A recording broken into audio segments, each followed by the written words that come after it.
మీరు మీ అభిమాన shows and serials TV కన్నా ముందు ఈటీవీ విన్ యాప్లో చూడండి. Download and subscribe to ETV win app. 99 రూపాయలు మాత్రమే.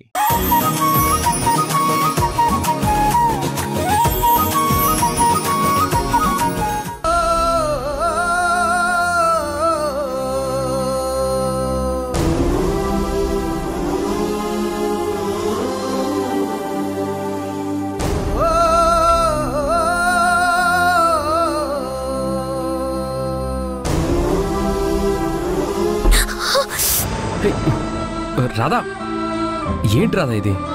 ఇంత పరధ్యానంగా నడుస్తున్నావేంటి? ఎదురుగా గుమ్మ ఉన్నది కూడా కనిపించలేదా? చూసుకోలేదు మనోహర్.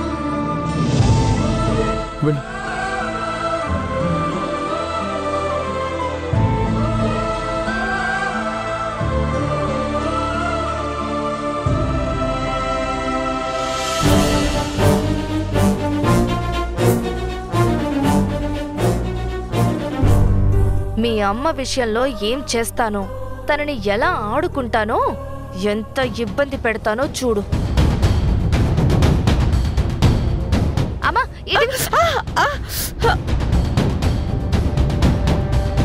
నువ్విక్కడే ఉంటే ఈ 30 రోజులు రోజుకో రకంగా మీ వాళ్ళని శారీరకంగా మానసికంగా ఇలా టార్చర్ పెడుతూనే ఉంటాను.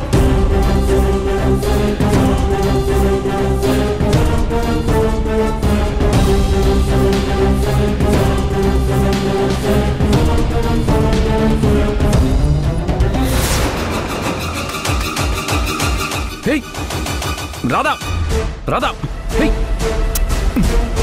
ఏంటి పిచ్చి పని?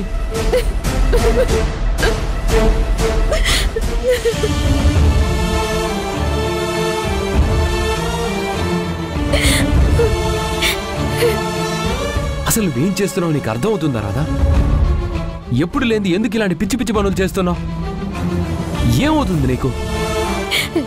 నా వల్ల కావట్లేదు మనోహర్. అసత్యం నా మీద కోపంతో నన్ను ఇంట్లో నుంచి పంపించేయాలని ఎన్నో ప్రయత్నాలు చేస్తోంది. కానీ నా కళ్ళ ముందే అమ్మని గాయపరిచి తన రక్తం కళ్ళు చేసింది.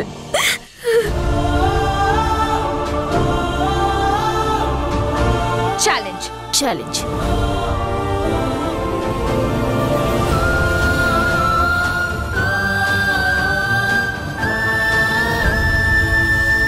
చాలా పెయిన్ వస్తుందండి, చాలా పెయిన్ గా ఉంది. అమ్మా, నా మీద పగతో నాన్నమ్మ విషయంలో అంత దారుణంగా ప్రవర్తించింది. ఈరోజు ఎలా చేసింది? ఇవన్నీ చూస్తూ కూడా నేను సత్యాన్ని ఏం చేయలేకపోతున్నాను. అందుకే నాకే ఫ్రస్ట్రేషన్. ఎవరి మీద చూపించాలో తెలియక నా మీద నేనే చూపించుకుంటున్నాను. నిజంగా నీకు పిచ్చి పట్టింది రాధా, లేకపోతే నువ్వెందుకు ఇలాంటి పనులు చేస్తావు?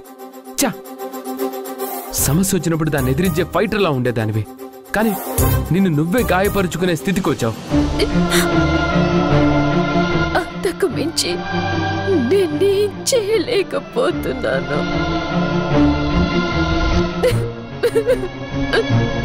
చూడు రాధా, వాళ్ళకి కావాల్సింది కూడా అదే. నువ్వు ఇలా డల్ అయిపోతే వాళ్ళు అనుకున్నది వాళ్ళకి చాలా ఈజీ అయిపోతుంది. అందుకోసమే నిన్ను సైకలాజికల్గా వీక్ చేద్దాం అనుకుంటున్నారు. అలా చేసి మనల్ని దెబ్బ కొడదామని చూస్తున్నారు. ఇలాంటప్పుడే మనం మరింత స్ట్రాంగ్గా ఉండాలి, తెలివిగా ఆలోచించాలి. అప్పుడే కదా మనం వాళ్ళని ఎదుర్కొని మన కుటుంబాన్ని కాపాడుకోగలం.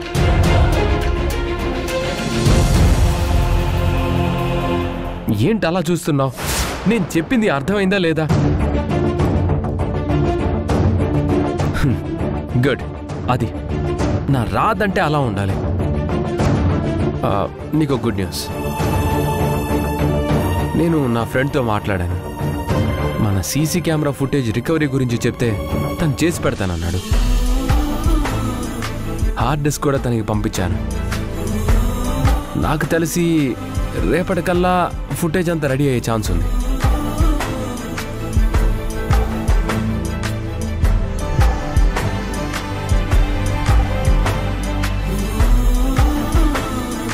ఒక్కసారి ఆ వీడియో మన చేతికి వచ్చిందంటే ఇప్పుడున్న ప్రాబ్లమ్స్ అన్నీ తీరిపోతాయి. ఆ సత్యని జైల్లోకే పంపించవచ్చు. నువ్వు మీ వాళ్ళతో హ్యాపీగా ఉండొచ్చు. Thank you Manohar. థ్యాంక్స్ అంట థ్యాంక్స్ ఎప్పుడు లేంది. ఈ పరధ్యానంగా ఉండటం, గాయపరుచుకోవాలని చూడటం ఇలాంటివన్నీ ఆపే. తర్వాత చెప్తూ కానీ నీ థ్యాంక్స్. సారీ మనోహర్. మళ్ళీ ఇదెందుకు?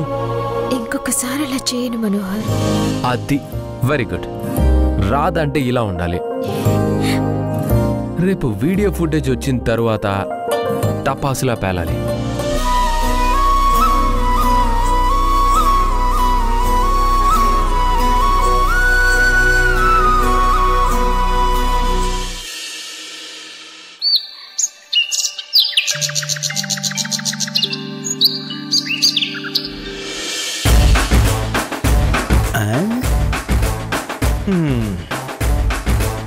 ఉదయాన్నే లేవడం, రెడీ అవడం, టిఫిన్ చేయడం, రొటీన్ అయిపోయింది. ఈరోజు ఎలాగైనా దీన్ని బ్రేక్ చేయాలి. బ్రేక్ఫాస్ట్కి ముందే ఓ 90 వెయ్యాలి. కానీ ఎలా? చేతులు చిల్లిగా అవ్వలేదే. ఇప్పుడు డబ్బులు ఎలా సంపాదించాలి? మా మాధవి దాచుకున్న చిల్లర ఏమైనా దొరుకుతుందేమో చూద్దాం.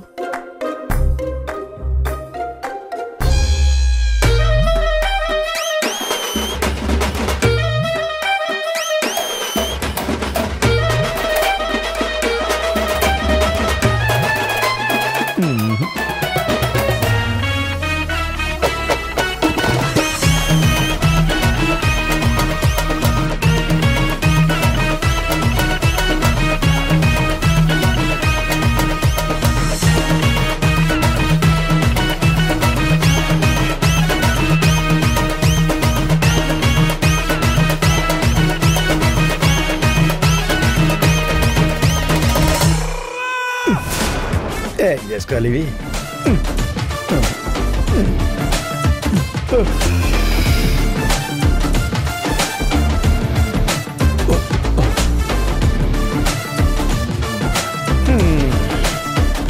అల్మారాలన్నీ వెతికినా అల్లుపు వచ్చింది కానీ ₹10 దొరకలేదు. ఈరోజు కూడా రొటీన్గా టిఫిన్ తిని మొదలెట్టాల్సిందే.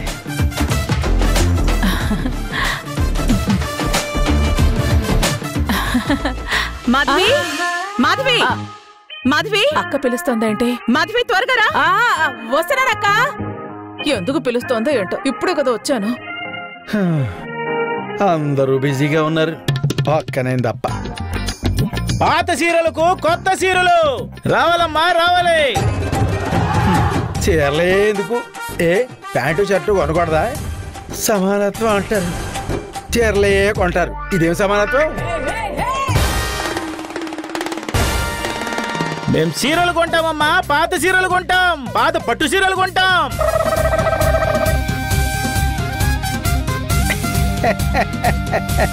నువ్వు చీరలే కొంటానంటే నేను చీరలే అమ్ముతాను.